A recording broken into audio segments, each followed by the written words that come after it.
menyampaikan bahwa ini pertempuran digeser, bukan lagi soal ijazah. Kenapa? Karena sudah jelas kok ijazah itu palsu. Saya punya bukti baru loh. Saya mendapatkan satu tumpuk dokumen fresh ya dari seseorang insinyur lulusan Fakultas Kehutanan UGM. Tahun?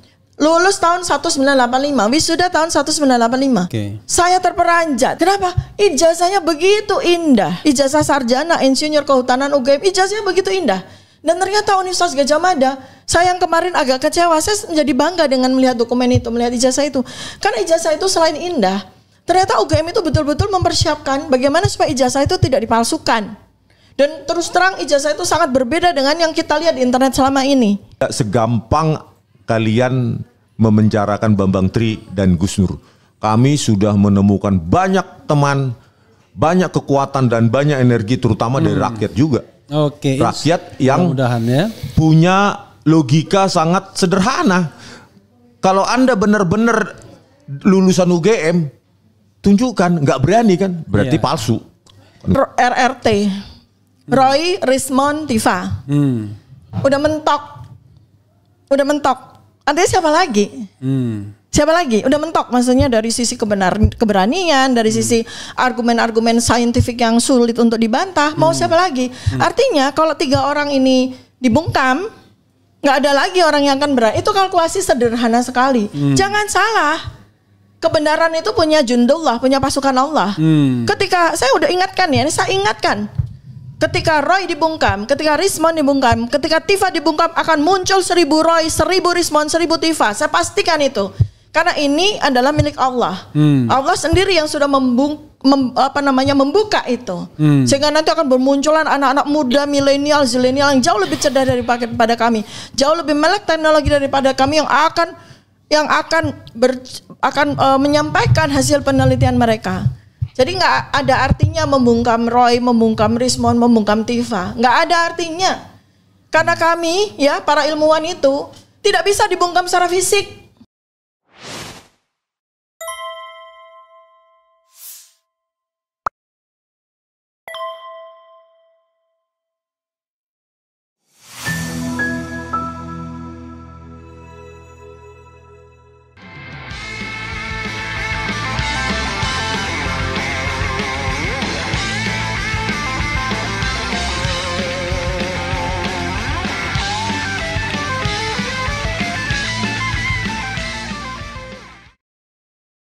Assalamualaikum warahmatullahi wabarakatuh. Sobat RH sekalian, jumpa lagi kita di channel yang keren ini. Keren jelas. Ya sahabat RH sekalian, sambil nunggu lawyer Al-Katiri ya, nanti sebentar lagi dia akan datang. Kita manfaatkan waktu karena nanti maghrib untuk menyampaikan Dr. Tiva kembali. Karena Dr. Tiva katanya ada sesuatu yang mau disampaikan, yaitu sebuah puisi atau prosa ini.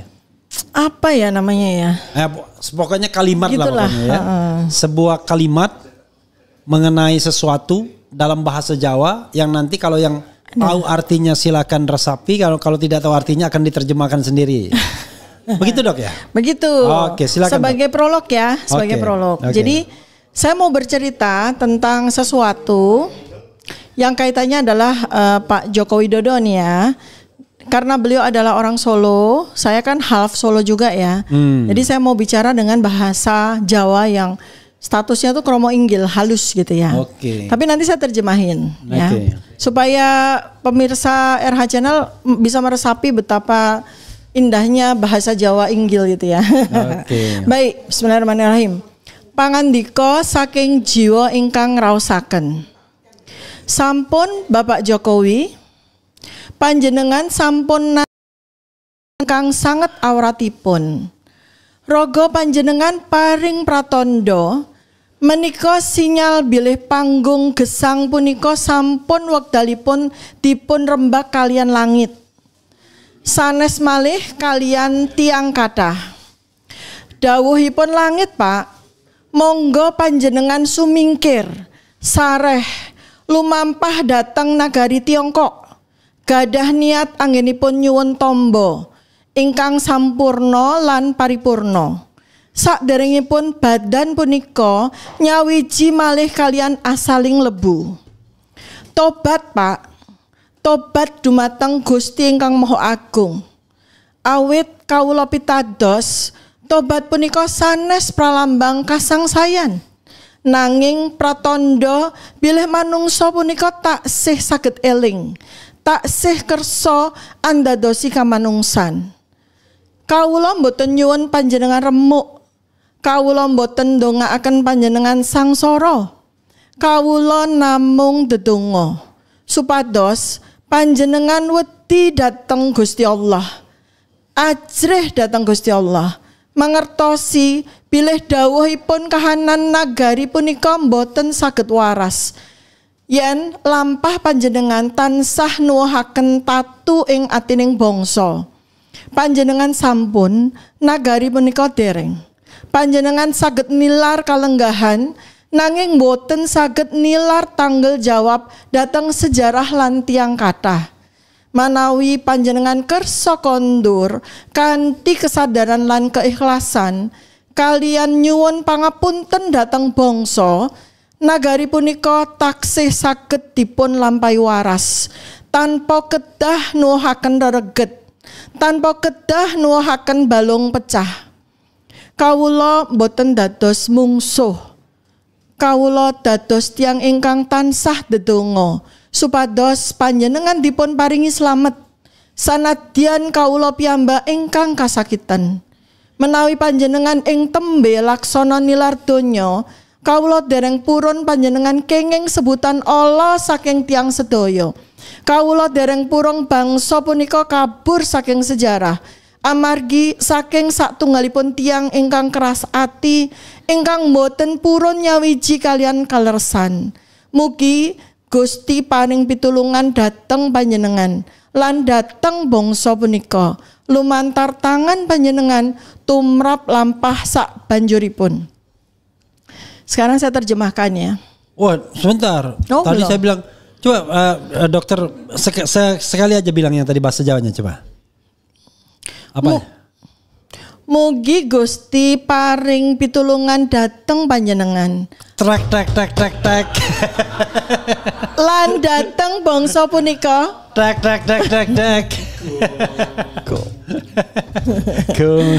Nah, jadi tadi saya mau gitu kan, tapi takut mengganggu konsentrasi. Dan nanti pada bagian itu udah terpotong. Padahal ini kan bisa dipotong videonya untuk disampaikan ke alamatnya kan begitu ya. Alamatnya itu Jalan Kutai Utara nomor 1. Nah itu sumber waras. Sumber. Okay. Solo. Silakan Dok, terjemahannya yang proper karena dokter yang bikin sendiri tentu terjemahannya pasti proper. Oke, bismillah ya. Jadi terjemahan bahasa Indonesianya tuh pesan dari jiwa. Cukup Pak Jokowi, tubuh Anda telah menanggung sakit yang amat berat.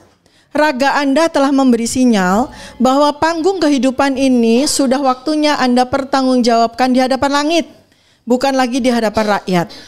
Izinkan saya memberi saran, menjauhlah, beristirahatlah, pergilah ke Tiongkok atau kemanapun tempat yang dapat memberi Anda kesembuhan yang utuh dan paripurna sebelum tubuh Anda lenyap oleh dirinya sendiri dan sebelum segalanya terlambat.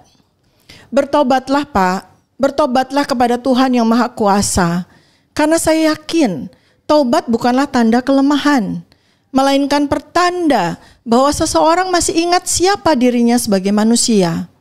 Saya tidak pernah mendoakan Anda hancur. Saya tidak pernah berdoa agar Anda jatuh. Saya hanya memohon agar Anda takut kepada Allah dan memberi jalan agar negeri ini tidak semakin sakit akibat langkah-langkah yang Anda ambil. Anda telah selesai, negeri ini belum. Anda boleh meninggalkan jabatan, tetapi Anda tidak bisa meninggalkan tanggung jawab sejarah. Namun, bila Anda bersedia mengundurkan diri dengan kesadaran dan keikhlasan, disertai permohonan maaf kepada bangsa, maka negeri ini masih bisa disembuhkan, tanpa darah, tanpa luka yang dalam. Saya hadir bukan sebagai musuh. saya hadir sebagai orang yang mendoakan keselamatan Anda, meskipun saya sendiri dilukai. Jika kelak Anda meninggalkan dunia, saya tidak ingin jika Anda dikenang sebagai sosok yang buruk oleh seluruh rakyat. Saya tidak ingin jika bangsa ini kehilangan arah sejarahnya, hanya karena satu orang yang terlalu keras hati dan tidak bersedia kembali kepada kebenaran. Semoga Tuhan memberi pertolongan kepada Anda dan kepada negeri ini melalui lelaku Anda untuk langkah-langkah yang tersisa. Sudah, tek. Gitu. Itu kelihatan betul kalau membuatnya dari hati ya. Karena biasanya kalau bikin-bikin yang panjang begini, kalau nggak dari hati nggak bisa tuh. Kayak saya bikin lagu gitu. Kayak kepada anakku yang autis pernah kan saya bikin lagu. Jadi kalimatnya sendiri sering kami menangis dapati kau yang autis, gelisah masa depanmu, khawatir gelisah akan apa ya? Sering kami menangis dapatkan engkau yang autis, gelisah dengan masa depanmu, khawatir akan kehidupanmu. Itu mendalam juga itu. Tetapi ini jauh lebih mendalam, kelihatan benar kalau dokter Tifa cinta sekali sama yang namanya Joko Bangsa Widodo. ini. Oh, bangsa ini. Bangsa ini. Ya, okay. Kalau kasih kepada sesama manusia itu kan memang kita punya naluri itu kan. Artinya kita sebetulnya kan tidak pernah membenci orang ya.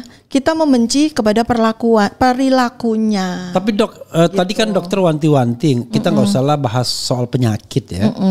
Karena barangkali kenapa dok? Bisa salah atau gimana? Ya sebetulnya itu etika aja sih. Okay, etika. Dan etika dan tapi enggak, bukan soal etika sih, bukan soal etika, benar. One thing for sure. Memang berat ya? Berat. Oke, sudah itu aja. Itu aja. Jadi dari diagnosa kedokteran dokter berat gitu ya? Assessment ya. Assessment. Karena diagnosis itu harus diperoleh melalui serangkaian pemeriksaan fisik diagnostik. Sementara kan saya baru melihat dari variabel-variabel kesehatan yang terpindai dari video maupun dari statement maupun tapi kan dari itu kan tidak analog gitu. Sekarang kan telemedicine. Seorang dokter di Amerika bisa mengoperasi pasien di Afrika. Yang dokter lihat itu kan cuma digital kan, tidak analog. Sekarang ini dunia itu sudah 70-80% tuh kita hidup di dunia virtual loh. Iya kan. Jadi soalnya kita nggak ngerti bener nggak gitu apa. Ada orang wah ini bank apa aja apa dan oke lah ya. Tapi berarti itu belum adaptasi dengan dunia sekarang. Ya. Tapi dok. Kalau kita terjemahkan dalam bahasa Indonesia memang kelihatan ya maksudnya ya. Walaupun tadi saya waduh kok kenapa Tiongkok ada Tiongkok apa agen Tiongkok gitu. Maksudnya ternyata berobat ke Tiongkok. Karena gitu ya. Saya rasa beliau kalau misalnya diminta untuk milih Pak Jokowi ini karena sakitnya cukup berat, maka Bapak sebaiknya akan kita kirim ke negara yang punya fasilitas yang bagus gitu ya. Pasti menurut saya beliau kalau saya sarankan ke Tiongkok pasti mau. I see. Ya. Saya hanya berpikir ya, makanya kan diimbau ya. Kenapa orang itu ada kan dua tipe manusia ya. Kalau dia sakit dia ngomong, biar semua orang tahu. Ya. Tapi ada sebaliknya. Kalau dia sakit, dia nggak mau ngomong. Dia tidak mau orang tahu kalau dia sakit. Nah, itu faktor internal atau faktor eksternal? Kita nggak ngomong spesifik. Seseorang Itu tapi, faktor internal atau eksternal? Sebetulnya kita mau menuju kemana dulu ya. Jadi ketika seseorang sakit itu, dia pengennya gimana? Dia menyerah dengan sakitnya, ya kan? Atau dia ingin sembuh? I see. Nah. Syarat pertama untuk sembuh itu acceptance. Menerima. Nah, jadi kalau yang kelompok yang kedua tadi itu kan dia memilih untuk menyembunyikan sakitnya. Dan ketika dia diminta untuk disclose dengan kondisinya, dia bilang, "Oh enggak, saya baik-baik aja. Saya cuma gatal biasa," misalnya padahal itu autoimun berat. Nah, itu dia menjauhkan dirinya dari potensi kesembuhan loh.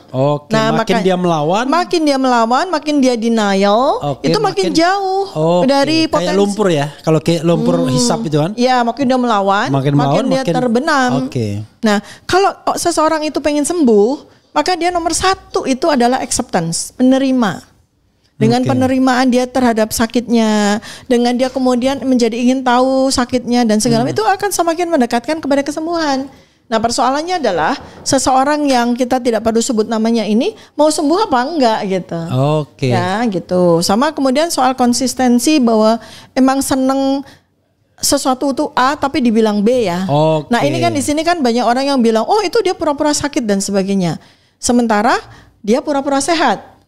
Nah, sekarang kalau kita lihat dari perilaku konsistennya, yang selalu A menjadi B, kalau statement yang keluar dari dirinya adalah, oh saya baik-baik aja, saya cuma alergi biasa, harus kita baca apa?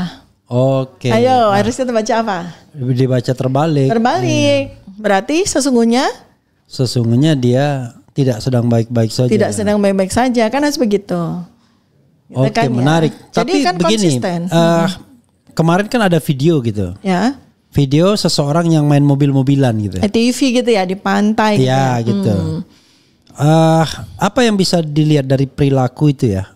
Ya. Menunjukkan sehat atau kemudian muncul jiwa kekanak-kanakan, kan semua kita kan punya jiwa itu kan? Jiwa itu. Ya. Jiwa main-main gitu. Saya pun kalau ke Bali ya main-main juga itu sama anak yang yang gantung gitu pakai ini gitu ya. Nah, itu apa yang dokter bisa lihat? Ya, ini kacamata seorang dokter dan kacamata seorang yang menekuni bidang behavior spiritual ya. Kalau kacamata seorang dokter, saya sangat khawatir. Karena nih assessment dulu bahwa beliau itu menderita autoimun. Ya, tanda dan gejalanya udah cukup banyak yang bisa kita lihat. Autoimun itu disebabkan oleh? Autoimun itu adalah bagaimana pada suatu titik tertentu tubuh itu tidak mengenali sel-sel tubuhnya sendiri. Tubuh dalam arti sel-sel yang menjadi tentara antibodi itu tidak mengenali dirinya sendiri dan sehingga dia melihat sel-sel tubuhnya ini sebagai musuh. Jadi perang di dalam tubuh gitu ya. Itu triggernya ya stres berat. Kemudian pertempuran antara batinnya dan segala macam itu men-trigger terjadinya autoimun. Dan kalau kita lihat dari assessment dari tanda dan gejala yang muncul yang tidak bisa disembunyikan, dari wajah, yang kemudian dari mulai yang melasma ya, jadi muncul hitam-hitam, lalu kemudian berubah menjadi vitiligo dalam hitungan hari. Vitiligo itu yang putih-putih ya, kehilangan sel melanosit. Kemudian muncullah juga jejak-jejak yang ada di tangan itu ya. Kalau lihat dari foto yang ada di pantai, terus kemudian kita zoom, itu kan tampak ya tangan itu masih beruntusan seperti itu. Wajah juga menghitam. Itu saya sangat khawatir. Kenapa? Kalau asesmen saya benar ditegakkan dengan pemeriksaan laboratorium yang tepat, maka kalau seandainya dia autoimun itu musuhnya adalah sinar matahari terik. Justru itu. Dengan dia main begitu tambah parah. Tambah parah. Maka saya sebagai dokter saya sangat khawatir. Nah, sekarang kalau dari tinjauan secara behavior spiritual itu adalah tanda bahwa dia mendenial, sekali lagi mendenial keadaannya, dan dia ingin mencitrakan bahwa dia baik-baik saja dengan melawan fakta yang sesungguhnya terjadi. Artinya dia membahayakan dirinya sendiri. Nah, ini kan for what purpose gitu kan? Kenapa ya kok dia membahayakan dirinya sendiri? Apakah dia menyerah dengan keadaannya dan dia ingin mempercepat proses patomekanismenya? Misalnya contoh gini, autoimun itu bahaya sekali loh kalau kena sinar matahari. Memang kenapa kalau kena sinar matahari? Nanti penyakitnya akan tambah berat. Terus dia kemudian dengan sengaja berjemur di sinar matahari terik. Artinya apa? Artinya dia menantang. Dia ingin mempercepat proses sakitnya itu kayak kan orang gitu. Penyakit gula tiba-tiba dia makan gula. Ya, semacam itulah ya gitu kan. Kemudian misalnya pasien kanker yang pasien kanker kan tidak semuanya membutuhkan kemoterapi. Tapi ada pasien kanker tertentu yang sangat sensitif dengan kemoterapi. Udah dikasih tahu bahwa ini kanker yang jenis kemoterapi itu bagus, tapi dia menolak. Gitu. Mati aja misalnya seperti itu. Daripada kemoterapi mahal-mahal misalnya seperti itu. Jadi itu yang saya lihat ya secara spiritual. Padahal ajaran agama semuanya, bukan cuma ajaran agama Islam kan, kita harus berikhtiar kan. Itu nilai takwa kita, nilai keimanan kita maupun nilai ikhtiar kita itu kan yang akan dinilai sebagai amal soleh kita kan. Hasil itu soal lain. Itu soal lain gitu. Itu yang saya lihat di situ ya. Jadi ini memang pengamatan saya secara jarak jauh, sampai ada banyak orang yang mengatakan, Dr. Tifa sangat concern ya dengan kesehatan Pak Jokowi gitu kan. Loh, itu kan naluri saya sebagai manusia dan menaluri saya sebagai dokter kan. Manusia plus dokter kan ya, saya sudah lupa dengan segala macam.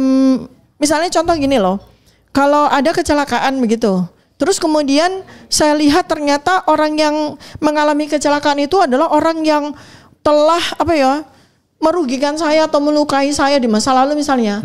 Terus saya kemudian dia kan orang yang pernah jahatin saya, saya ogah, itu nggak boleh. Oke. Nah disitulah itu ya. Tidak sesuai dengan sumpah kedokteran. Dan naluri ya, lebih kepada naluri batin kita gitu loh. Siapapun juga, kalau dia sedang menderita dan itu adalah di mana saya bisa ya saya akan sampaikan gitu. Oke. Kelihatannya kita sudah kedatangan lagi Bro Alkatiri. Di mana Bro Alkatiri? Tadi saya dengar suaranya. Itu tentang keadaan beliau. Tapi ini ya kita selalu mendoakan agar siapapun juga itu kan menjadi sembuh kan. Seperti puisi tadi saya ya. Kita kan mendoakan siapapun juga akan. Jadi ada perang ya. Perang pada masa perang Islam itu. Salahuddin Al-Ayyubi ya. Salah satu jenderal perang itu. Pada saat perang sedang berkecamuk, beliau mendengar bahwa salah satu jenderal musuh menderita sakit. Lalu beliau minta pause time out. Break dulu perangnya. Nah, seperti itulah ya kira-kira. Ya, ini saya ya. Value saya itu seperti itu. Ini kursinya belum? Ya, silakan kursinya sama ini diinikan. Jangan khawatir ya, Anda tidak akan terlihat langsing kalau di sini. Silakan. Ya, silakan. Kasih kesempatan buat ngasih kuliah hukum buat masyarakat. Ngerti Anda, ngerti gak? Ngerti.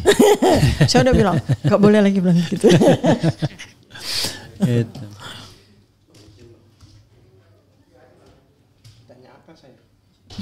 Diadili. Kan ada rubrik apa tuh namanya, ada baru diadili. Nanti pada saatnya kita adilkan. Kita semua baju hitam. Kita ini semua, karena diadili hitam semua nanti. Karena diadili jadi hitam semua. Ya, saudara sekalian, kita lanjutkan ya. Sudah hadir Bro Alkatiri, luar biasa ya. Kalau dilihat namanya ini pasti keturunan dari Ambon ini kayaknya ya. Ambon Manisi. Ambon Manisi. Tapi Bika Ambon dari Medan. Bika Ambon dari Medan, pisang Ambon dari mana saja? Ambon. Dari Cianjur. Jadi sahabat sekalian, sudah siap ya kita ya. Jadi Bro Alkatiri, ada dua hal yang ingin saya tanyakan kepada Bro ya. Soal terkait dengan gelar perkara khusus dikaitkan dengan kehadiran Anda sebagai, kalau tidak salah, satu-satunya lawyer yang kebetulan ya lawyer tuh umum lah ya kan? Ada juga lawyer tapi kapasitasnya bukan sebagai kuasa hukum. Oh ya, saksi ahli ya. Ahli Beliau kan? saksi Ya, ahli. Jadi ini kapasitasnya sebagai kuasa hukum TPUA. Ya. TPUA, tim pembela ulama dan aktivis. Kemudian Anda juga yang mendampingi Dr. Tifa tadi ya, yang sukses cetak gol cepat, kira-kira gitu. Sehingga pertandingan itu kayak sudden death gitu. Begitu gol sudah selesai gitu ya. Oke, apa yang ingin Anda observasi terkait dengan hal tersebut? Tetapi paling bagus adalah sebelum Anda ngomong, Dr. Tifa kasih introduction lah sedikit. Siapa tahu dia mau ngasih pagar, tolong ini ya. Prinsipalnya tetap dia soalnya. Coba silakan Dr. Tifa sebentar. Pada warna hitam ini bergabung. Hitam itu kalau dalam dunia lawyering kan tegas. Makanya lawyer itu suka warnanya hitam. Kalau tidak biru yang gelap gitu. Biru yang gelap. Karena itu melambangkan ketegasan. Jadi black and white, dia benar-benar salah-salah gitu. Oke. Gitu. Itu filosofinya. Iya, dark justice gitu. Oke, silakan, Dok. Jadi saya dokter tapi penggemar warna hitam karena saya dokter yang tegas gitu ya. Oh iya. Black and white. Ya, pertama dari sisi mana dulu ya? Gelar perkara khusus dulu ya. Langsung aja. Gelar perkara khusus ya, dan gelar perkara khusus itu ada 2 tim di TPUA ya sebagai pendumas. Tim pertama adalah para kuasa hukum, pendumas sendiri dan kuasa hukum. Nah, diwakili oleh beberapa, salah satunya adalah Pak Abdul Al-Katiri ya. Ada beberapa kan? Baik. Kemudian ada saksi ahli. Nah, saksi ahli salah satunya adalah lawyer juga ya, Pak Muhammad Taufik gitu. Yeah. Nah, kemudian saya juga menyimak apa yang disampaikan oleh orang-orang yang dipilih oleh pendumas yaitu Profesor Egy Sujana, dan salah satu yang memang impresif ya di gelar perkara itu adalah Pak Abdullah Al-Katiri, karena baru saya juga tahu ya bahwa sebenarnya saya baru tahu dapat kuliah dari beliau waktu itu ya, bahwa sesungguhnya yang namanya laboratorium itu seharusnya tidak dilakukan pada saat bahkan peristiwa kalau boleh embrio aja belum jadi gitu kan ya. Ini peristiwanya kan ini. Jadi terlalu prematur lah ya bahasa kedokterannya gitu ya. Itu nanti biar beliau jelaskan secara lebih lanjut ya. Di mana sisi kesalahannya dalam tanda kutip Bareskrim. Kenapa terlalu prematur menjalankan laboratorium itu? Padahal pendumas ini baru pendumas kan, belum sebuah laporan kan gitu. Baru dalam taraf penyidikan ya. Penyelidikan belum sampai pada taraf penyidikan kan gitu ya. Saya mendengar berarti ini sebetulnya gelar perkara ini juga penting untuk menegaskan di mana posisi laboratorium lab Puspor itu harus bekerja gitu, satu ya. Itu. Nah, sekarang saya nyambung pada peristiwa hari ini. Nanti biar selanjutnya beliau lah ya gitu ya. Jadi hari ini tuh Saya didampingi oleh 3 lawyer ya, 3 kuasa hukum dari sekian banyak kuasa hukum yang menjadi tim kuasa hukum Dr. Tifa gitu yang dikoordinatori oleh beliau. 3 orang itu Pak Abdul Al-Katiri, kemudian ada Pak Tony Suhartono, kemudian satu lagi Pak Burhan ya. Itu. Nah, kemudian saya happy sekali karena bukan rencana ya, mungkin beliau itu punya strategi yang membuat acara tadi, undangan klarifikasi tadi itu hanya berjalan 1 jam 20 menit. Bersih ya. Bersih dengan saya udah periksa BAP-nya, kemudian tanda tangan dan sebagainya, menunggu printernya jadi gitu kan, seperti itu. Jadi praktis sebenarnya kurang dari 1 jam lah ya tadi itu. Dengan 68 pertanyaan. Artinya adalah sebuah strategi yang menurut saya itu berhasil gitu, dan saya senang, saya satisfied ya dengan, dan sekali lagi ini juga menunjukkan ya proper gitu loh, secara prosedur hukum tuh proper. Kan ini undangan klarifikasi. Pada undangan klarifikasi itu ternyata ya, saya baru tahu dari beliau dan 2 rekan tadi bahwa kuasa hukum berhak untuk menyampaikan prosedur-prosedur supaya klien ini nggak terus jadi nggak terus jadi korban prosedural gitu ya. Dengan kemudian harus menjawab sesuatu yang belum saatnya dijawab dan sebagainya gitu. Jadi guidance-nya tuh tepat gitu. Mana yang harus saya jawab dan mana yang tidak perlu saya jawab. Dan itu. Dok, ada satu hal yang saya harus sampaikan karena itu saya agak motong sedikit. Bad news. Polda Metro naikkan status kasus tudingan ijazah palsu Jokowi ke penyidikan. Oke, yang mana tuh? Ya, Polda Metro. Yang Jokowi berarti? Yang Jokowi lah. Oke. Kalau itu nggak mungkin naik ke penyidikan karena dia belum buka lagi ininya kan, penyelidikannya. Kita bacakan sedikit ya, biar nanti sekaligus Pak Al-Katiri menanggapi hal ini. Polda Metro Jaya, ini dari kompas.com, Polda Metro Jaya meningkatkan status kasus tudingan ijazah palsu Presiden ke-7 RI Joko Widodo atau Jokowi dari penyelidikan menjadi penyidikan. Peningkatan status perkara itu berdasarkan hasil gelar perkara oleh penyidik Subdit Keamanan Negara Direktorat Reserse Kriminal Umum Polda Metro Jaya pada Kamis 10 Juli 2025. Kamis berarti kemarin. Ya, ngapain lagi Dokter Tifa diperiksa hari ini ya? Kalau nanti anda ini itu kan. yang mana ya berarti? Yang laporannya Pak Jokowi. Okay. Iya. Kan sudah dibilang meningkat status tudingan ijazah palsu ke-7 RI. Berarti yang Polda yang lalu, bukan yang sekarang. Polda yang lalu ya. terhadap LP pertama yang pelapornya adalah Insinyur Haji Jokowi. Dalam gelar perkara ditemukan dugaan peristiwa pidana sehingga perkaranya ditingkatkan ke tahap penyidikan, kata Kabid Humas Polda Metro Jaya Kombes Polisi Ade Arisam Indradi ya. Yang cetok welo-welo nggak ada unsur pidananya katanya gitu ya. Subdit Keamanan Negara Direktorat Reserse Kriminal Umum Polda Metro Jaya saat ini tengah menangani 6 laporan polisi termasuk laporan yang dibuat oleh Jokowi. Laporan Jokowi itu terkait pencemaran nama baik dan atau fitnah. Jangan lupa ada pasal 32, pasal 35 Undang-Undang ITE dia kan. Sementara itu 5 laporan polisi lainnya adalah hasil pelimpahan perkara dari Polres ke Polda Metro Jaya. Objek perkara dalam 5 laporan tersebut adalah penghasutan ya, plus berita bohong serta ujaran kebencian. Oke, meski begitu Subdit Keamanan Negara Direktorat Reserse Kriminal Umum Polda Metro tetap akan menentukan kepastian hukum terhadap 2 laporan terkait kasus penghasutan. Maksudnya gini, 5 laporan terbagi 2, yang 3 LP sudah ditemukan dugaan peristiwa pidana sehingga naik ke tahap penyidikan. 2 LP sudah naik ke tahap penyidikan.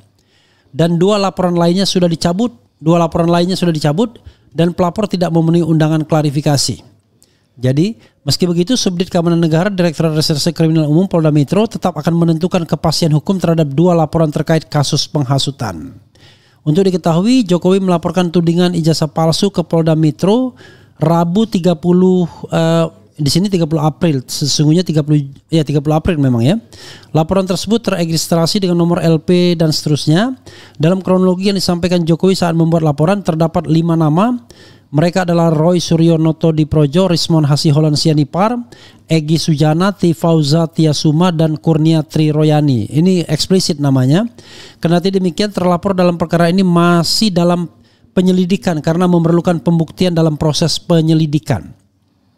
Subdit Keamanan Negara Direktorat Reserse Kriminal Umum Polda Metro menerima barang bukti dari Jokowi berupa satu buah flash disk berisi 24 tautan video YouTube dan konten dari media sosial X, fotokopi ijazah beserta print out legalisirnya, fotokopi sampul skripsi serta lembar pengesahan. Dalam kasus ini Jokowi menjerat dengan pasal 310 KUHP dan atau pasal 311 KUHP serta pasal 35 jungto pasal 51, pasal 32 jungto pasal 48 ayat 1 dan pasal 27A. Jungto pasal 45 ayat 4 Undang-Undang Nomor 11 Tahun 2008 tentang Informasi dan Transaksi Elektronik. Ada pasal 35 juga, 35, 32 dan 27A. 27A itu soal pencemaran juga ya. Iya.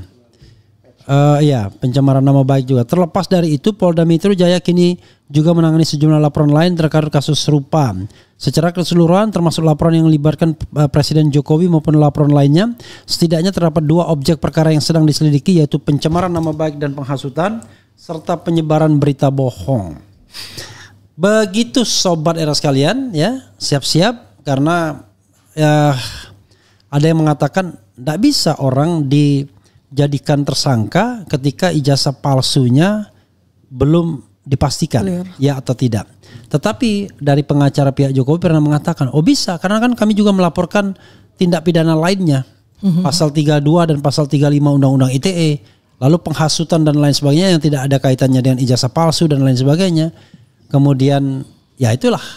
Silakan Bro Alkatiri, Anda melakukan eksplorasi. Sebelumnya saya mau bertanya dulu, itu kan tadi ada yang dicabut segala itu, apa yang dimaksud itu 5 laporan itu? Ya, 5 laporan. 2 dicabut. 2 dicabut. Tinggal 3. 1 tidak datang klarifikasi. 2, jadi tinggal 2 yang ditindaklanjuti karena sudah menemukan unsur tindak pidananya. Silakan. Menurut berita ini. Ya, saya yakin mereka mundur ya, artinya mereka ya tahu diri lah karena kita itu kan kalau memang kita memang rencana kalau memang ini yang tidak terbukti kita laporin balik. Ya kan kita sudah siap untuk itu. Tapi kita lihat dulu, oleh sebab itu dengan gaung kita katakan ini nggak ada tidak pidananya, mikir juga gitu loh. Ya kan seharusnya kita nggak bongkar itu, cuma oke lah. Saya pikir nggak masalah. Berarti mereka ini istilahnya udah tobat lah, nasuha lah gitu. Udah tobat. Tolong Bro jangan berbisik-bisik ya kan. Tetap di fokus di sini. Iya. Terasa ada kwetar depan saya ini ya. Terus apa yang mau ditanyakan lagi? Yang ditanyakan komentar Anda terhadap peningkatan status penyelidikan laporan Jokowi, satu. Mengenai apa yang Anda alami hari ini, pemeriksaan Dr. Tifa. Kemudian yang ketiga terhadap gelar perkara, tiga besar itu. Silakan. Jadi yang Anda pertama, kalau peningkatan status ini kami juga bingung juga ya. Artinya kan belum semuanya diperiksa dengan komprehensif. Ya kan? Artinya kan kita kan juga berhak menghadirkan saksi dan sebagainya, menghadirkan ahli dan sebagainya, ya enggak? Masa cuma kita aja gitu yang ditanyakan gitu. Jadi artinya kita akan memberikan saksi-saksi dari kita ya, dan juga ahli dari kita untuk diperiksa. Jangan cuma memeriksa saksi mereka, ahli mereka, kita juga punya.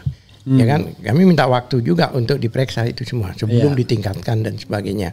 Karena ini kan penegakan hukum ya, bukan main-main. Ini bukan game ya. Karena selama ini saya melihat kok ada sesuatu yang sifatnya kalau ini cepat, kalau ini lambat gitu loh. Artinya ini sebenarnya ini yang 5 orang ini kan, 5 orang ini kan nggak jelas seperti itu juga diterima dan sebagainya gitu loh. Awalnya kita berpikir bahwa 5 pihak ya, 5 laporan itu yang dari 5 Polres itu kan, ya saya pikir ini nggak jelas laporannya tetap diterima dan dugaan kami dari awal, ini berarti yang Jokowi ini sudah mentok. Sudah nggak bisa lanjut sehingga dia carikan figur-figur baru, peran-peran baru ya kan untuk buat laporan itu juga. Tapi semua itu kita hadapi karena kita ini kan bersama rakyat ya, sebagian besar rakyat, bukan kita sendiri. Bahkan kemarin di Bareskrim mengatakan di dalam gelar karena ini sudah merupakan isu nasional, dikatakan demikian. Berarti kan bukan isu 3-4 orang ini. Ya kan isu nasional, maka dilakukanlah gelar perkara khusus seperti itu. Kalau perkaranya klien kami Bu Dr. Tifa ini sudah dijelaskan sama yang bersangkutan bahwa perkara ini nggak bisa lanjut karena itu tadi masalah 160 contohnya. Itu nggak harus ada 3 pihak, harus ada keonaran yang dibuat, harus ada benar-benar sesuai dengan narasi ya. Narasi itu maksudnya gini, kalau ada hasutan itu bakar mobil polisi itu dan orang itu melakukan pembakaran itulah itu berarti terhasut oleh. Tapi kalau bilang bakar mobil polisi tapi di lain tempat ada rumah dilemparin batu contohnya, nggak nyambung. Karena dia tidak pernah memerintahkan untuk melempari batu. Makanya kemarin kan dikatakan, oh ya ini kan fotonya Roy Suryo dibakar di Surabaya, apa hubungannya? Saya mau tanya kalau itu sambil dicenggut, ini ukurannya berapa? 3x3 apa 4x6 yang dibakar gitu loh? Nggak nyambung. Dan yang karena Roy Suryo. Lah iya, karena tidak ada yang menarasikan untuk membakar anunya Roy Suryo, fotonya Roy Suryo. Itu. Kemudian yang tadi juga di Kompas TV, saya juga berbicara sebentar.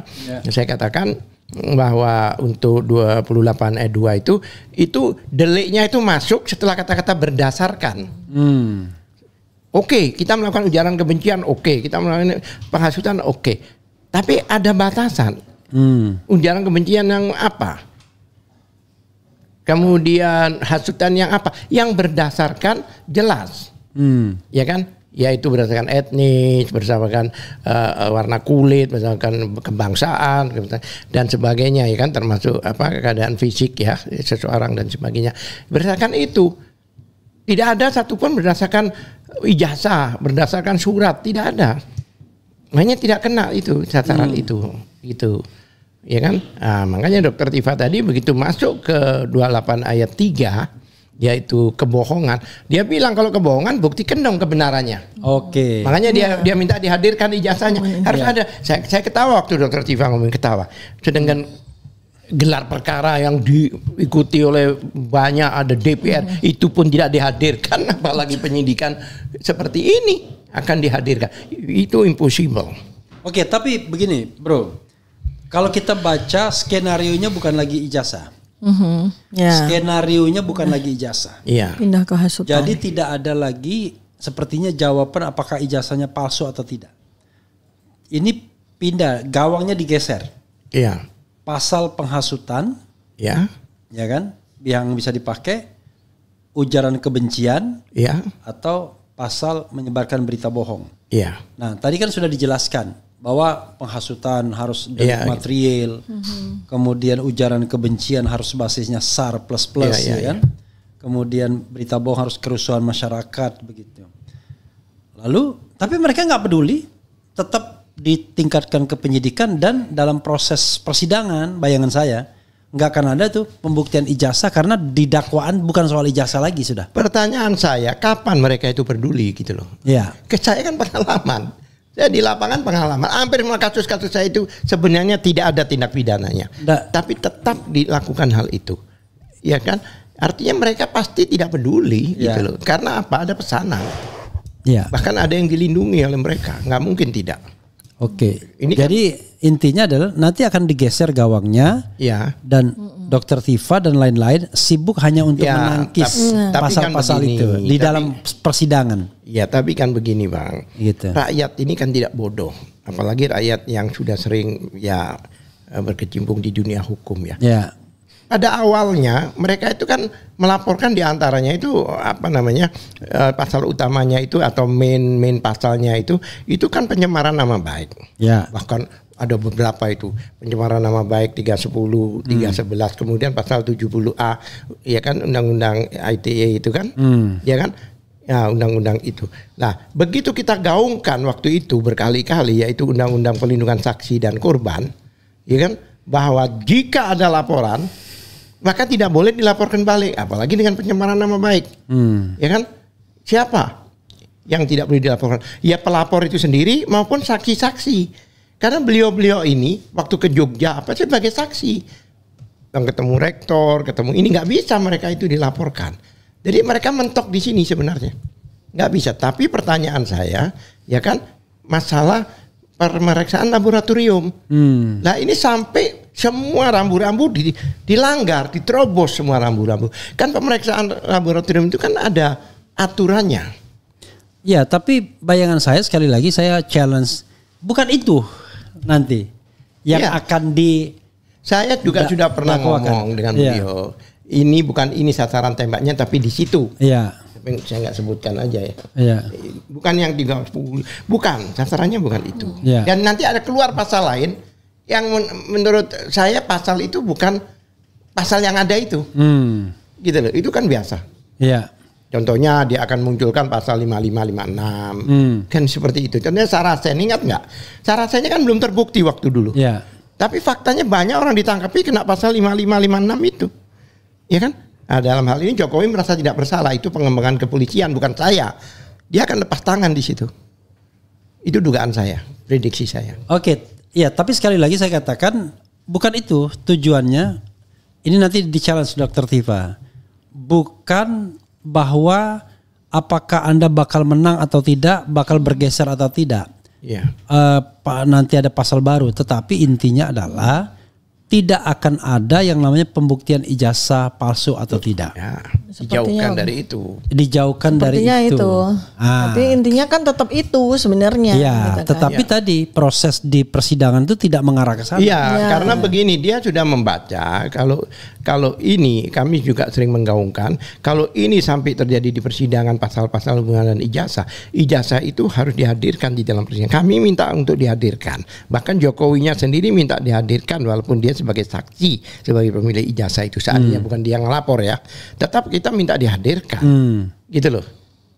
Iya kan, baik ijazahnya maupun orangnya. Ya. Nah, ini yang mungkin dikhawatirkan. Ya. Gitu loh.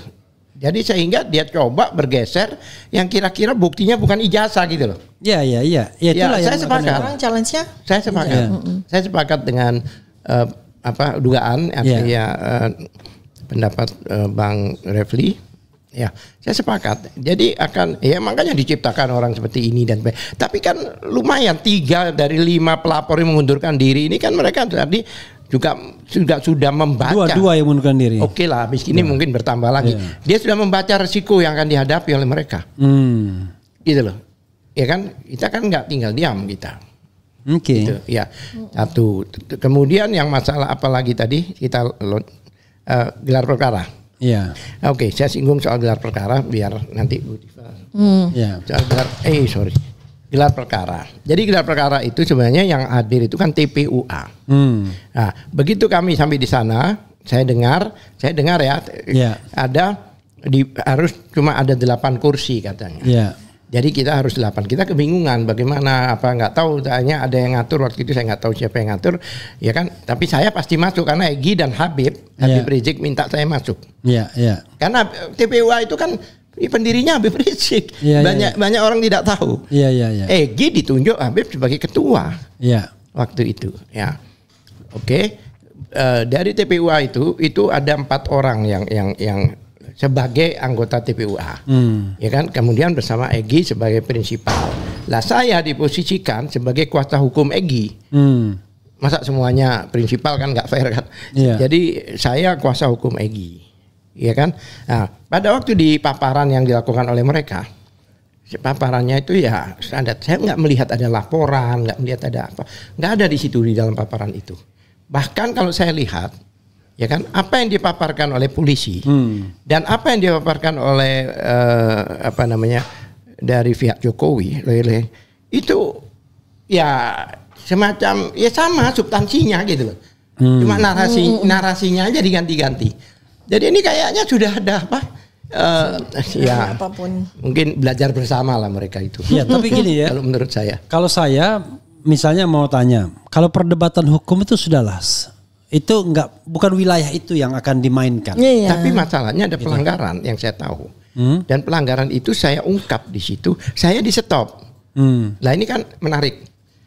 Setelah Egy bilang pokoknya harus ada ijazah di sini. Saya juga berbicara demikian.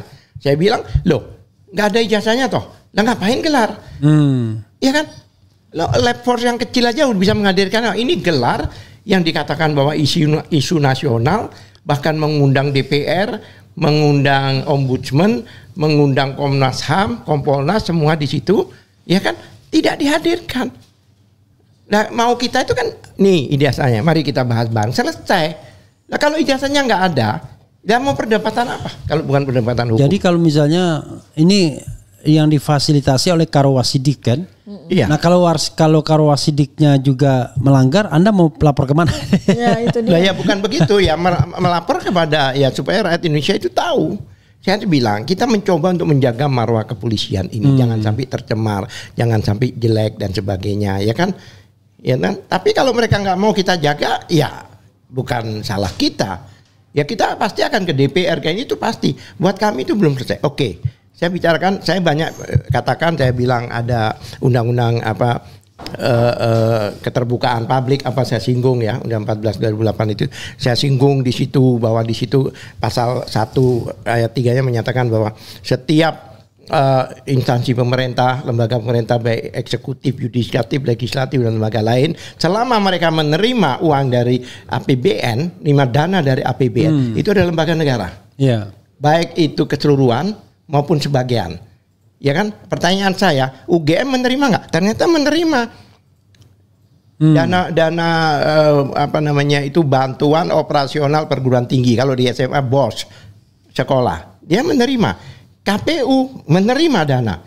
Lah, karena dia itu pasal 2 di Undang-Undang Keterbukaan Publik itu nyatakan selama mereka lembaga negara, pasal 4-nya mengatakan bahwa rakyat boleh mengakses, boleh mempertanyakan, bahkan meng-share pun boleh. Nah, berarti kalau seandainya UGM didatangi oleh rakyat mempertanyakan itu, dia tidak membuka diri, dia melanggar undang-undang itu.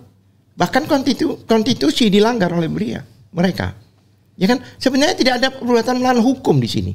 Karena sejak dia daftar pakai ijazah itu, dari data pribadi menjadi data publik. Public domain, jadi milik publik. Oleh milik publik, jadi publik boleh mempertanyakan. Buktinya Iya benar, maksud saya gini, saya justru tertarik, mungkin jeda sedikit ya ke Dokter Tifa dulu ya. Dokter, ini kan sebenarnya kalau kita baca, kan pertarungannya sepertinya, seperti yang saya katakan tidak di situ lagi. Kita ribut mengenai soal ijazah, hak publik dan lain sebagainya. Ya oke, itu silakan Anda terus tuntut sampai kiamat, kira-kira begitulah. Tetapi yang dilakukan oleh penyidik Kamnek Polda Metro ini adalah Anda sudah ada terpenuhi pasal penghasutan misalnya. Anda terpenuhi pasal pencemaran nama baik dan penghinaan dan lain sebagainya. Tapi intinya mereka akan berkata bahwa ini nothing to do dengan pembuktian ijazah palsu lagi. Tapi ini adalah sebuah tindak pidana yang terlepas dari itu. Ya. Maka yang terjadi adalah kan permainan digeser dan Anda akan sibuk gitu. Apalagi ini mohon maaf ya Dokter Tifa. Apalagi kemudian tiba-tiba mereka menggunakan tangan besi.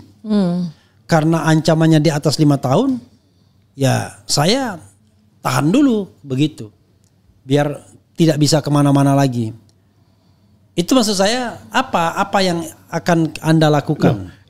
Saya ya, yang jawab saya ya. Iya. Jadi begini ya,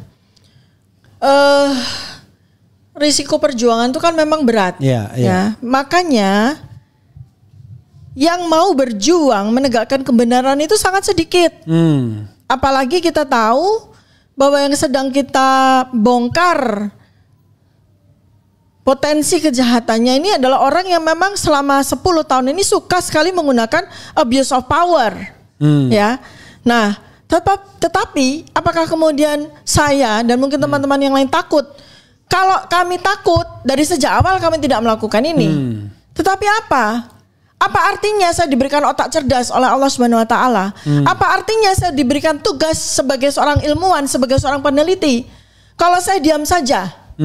Artinya itu kalau saya sebagai orang yang dikarunia otak cerdas, sebagai orang yang diberi tugas Allah menjadi peneliti lalu saya diam saja, Allah sendiri akan melaknat saya sebagai setan bisu.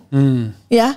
Nah, apakah saya takut hukuman dunia lebih takut dibandingkan hukuman akhirat? Buat saya tidak. Apalagi di usia saya yang sudah melampaui setengah abad. Ada satu kata dari Pak Abdullah Al-Qatiri. Kami bertemu baru sebentar, tapi banyak sekali kata-kata dari beliau yang saya jadikan sebagai sebuah hikmah ya. Satunya begini, dokter, kita bersama-sama karena saya itu hanya menginginkan akhiratul hasanah. Itu saya ingat sekali. Itu kata kunci, akhiratul hasanah. Untuk apa sih kita mulia di mata orang dengan harta triliunan tapi didapat dari merampok harta rakyat? Untuk apa kita punya rumah megah 12.000 meter persegi dengan bunker yang dipesan khusus di bawahnya? Untuk melindungi siapa? Malaikat tidak akan bisa, orang tidak akan bisa terlindungi oleh malaikat dengan bunker, nggak bisa. Karena kebenaran itu ketika sudah mulai membuka maka dia akan menempuh jalannya, walaupun jalan itu sangat sakit, sangat sulit. Orang-orang mulia, orang-orang alim, ulama, apalagi nabi-nabi merasakan itu semua. Ya, kalau itu cuma katakanlah yang termul-termul itu katakan ya, wah itu takut tuh, nangis tuh Dokter Tifa itu, karena sebentar lagi akan dikasih baju Shopee gitu kan, dikasih rompi orange. Kalau saya tuh cuma takut dikasih baju rompi, dari sejak awal saya tidak berbunyi seperti ilmuwan yang lain, bisu aja, diam aja di dalam kampus, di dalam rumah, ya kan? Diam aja, selamat dia di dunia. Tapi apakah selamat dia di akhirat? Saya lebih baik memilih saya selamat di akhirat. Ketika saya bertemu dengan Allah, jawaban saya tegas. Saya dalam sisa hidup saya menegakkan kebenaran. Seperti itu. Dan saya kan kekhawatiran saya apa sih? Anak-anak kan dijaga sama Allah. Ya kan? Nah, saya apapun risikonya, apapun yang terjadi, saya sudah ditugaskan Allah untuk menegakkan kebenaran soal ini. Karena ini bukan soal marwah kita, masyarakat, orang, itu marwah bangsa. Dan bagaimana kita menulis sejarah dengan begitu buruk, dengan kepalsuan-kepalsuan yang kemudian dilegitimasi. Sekarang nih pertanyaan saya, tadi kita Abang Refli Harun sudah sampaikan bahwa ini pertempuran digeser, bukan lagi soal ijazah. Kenapa? Karena sudah jelas kok ijazah itu palsu. Ya, saya punya bukti baru loh. Saya mendapatkan satu tumpuk dokumen fresh ya dari seseorang insinyur lulusan Fakultas Kehutanan UGM. Lulus tahun 1985, wisuda tahun 1985. Oke. Saya terperanjat. Kenapa? Ijazahnya begitu indah. Ijazah sarjana insinyur kehutanan UGM, ijazahnya begitu indah. Dan ternyata Universitas Gadjah Mada, saya yang kemarin agak kecewa, saya menjadi bangga dengan melihat dokumen itu, melihat ijazah itu. Karena ijazah itu selain indah, ternyata UGM itu betul-betul mempersiapkan bagaimana supaya ijazah itu tidak dipalsukan. Dan terus terang ijazah itu sangat berbeda dengan yang kita lihat di internet selama ini. Ya. Nah, saya hari ini mendapatkan lagi spesimen fresh ya. Bahwa ternyata UGM itu di kurun waktu antara sekitar tahun 80 sampai 85 itu ternyata kan mengeluarkan 2 ijazah. Ternyata mengeluarkan 2 ijazah loh ya. Ini saya baru dapat spesimen fresh. Bahwa ternyata dalam kurun waktu 1980 sampai 1985 dan mungkin lebih ya, itu di antara kurun waktu itulah yang kata orang itu dia mengklaim dia mahasiswa ya dan lulus tahun 85. Ternyata UGM itu mengeluarkan 2 ijazah. 2 jenis ijazah. 2 jenis ijazah. Satu sarjana. Satu sarjana, satu lagi sarjana muda. Nah, ini ya. Ternyata ya spesimen yang dibuat kata Betor Suryadi itu dibuat di UPP ya, itu ternyata spesimen sarjana muda. Dan yang relatif mudah dipalsukan. Karena ada saya lihat oh ternyata UGM betul-betul menggunakan layer-layer untuk ijazah sarjananya yang sulit sekali untuk dipalsukan. Ya, karena itu metode atau teknologi atau teknik pembuatan ijazah itu saya gunakan pada buku-buku saya. Jadi buku-buku saya kan saya sudah menerbitkan 4 buku ya. Itu saya juga menggunakan teknik gitu supaya tidak bisa dipalsukan. Jadi ada teknik-teknik pencetakan tertentu. Itu yang hanya orang yang tahu saja. Tekniknya tuh 4 layer ya. Dok, di tengah-tengahnya itu ada emboss.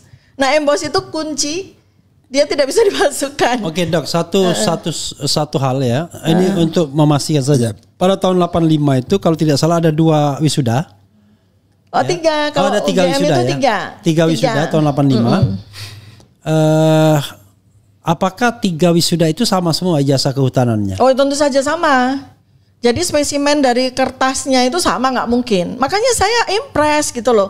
Ini ijazah sarjana itu indah sekali dan sangat multi layer ya. Jadi ada emboss yang itu nggak mungkin dipalsukan. Ya, karena itu pakai mesin yang sangat mahal.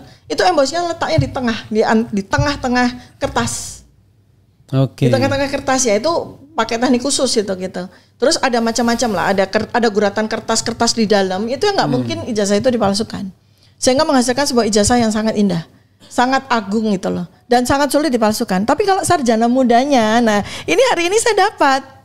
Ini ada suami istri yang dengan murah hati mengirimkan kepada saya ijazah mereka. Fotokopi tentunya ya? Enggak, ijazah asli. Asli. Dengan kata-kata tolong balikin, enggak? Ya beliau mungkin ingin sekali membantu saya untuk menegakkan kebenarannya. Sampai yang asli dikirimkan. Ya, sudah saya terima hari ini. Suami istri ini yang satu. Nanti di belakang kita numpang lihat juga ya. Nah, tapi saya enggak, ini karena saya mau akan guna ya, saya mau spill aja. Satu sarjana muda. Nah ini saya melihat, oh ini dia. Orang-orang yang mohon maaf ya, punya kecerdasan, punya wawasan dan segala macam tuh dia tidak berpikir ke situ. Sembarangan saja. Namanya juga kan kalau kebenaran Allah itu ada lagunya Engkau Sarjana Muda. Ya, jadi ini sebenarnya yang membuat kemudian peta pertempuran digeser. Dari saya jauh-jauh hari saya udah tahu ini. Iya. Kenapa? Iya, targetnya itu memenjarakan kami kan gitu targetnya. Jadi mungkin kayak semacam gini, apapun yang terjadi pokoknya bungkam mereka. Karena mereka lah yang bisa membongkar kebenaran ini kan gitu. Masalahnya nih, saya bukan ingin menonjolkan diri ya. Wong sama juga jadi korban ya. Maksudnya gini. RRT Roy Rismond Tifa udah mentok artinya siapa lagi udah mentok, maksudnya dari sisi keberanian, dari sisi argumen-argumen saintifik yang sulit untuk dibantah, mau siapa lagi? Artinya kalau 3 orang ini dibungkam, nggak ada lagi orang yang akan berani. Itu kalkulasi sederhana sekali. Jangan salah, kebenaran itu punya jundullah, punya pasukan Allah. Ketika saya udah ingatkan ya, ini saya ingatkan. Ketika Roy dibungkam, ketika Rismond dibungkam, ketika Tifa dibungkam akan muncul 1000 Roy, 1000 Rismond, 1000 Tifa. Saya pastikan itu. Karena ini adalah milik Allah. Allah sendiri yang sudah membuka itu.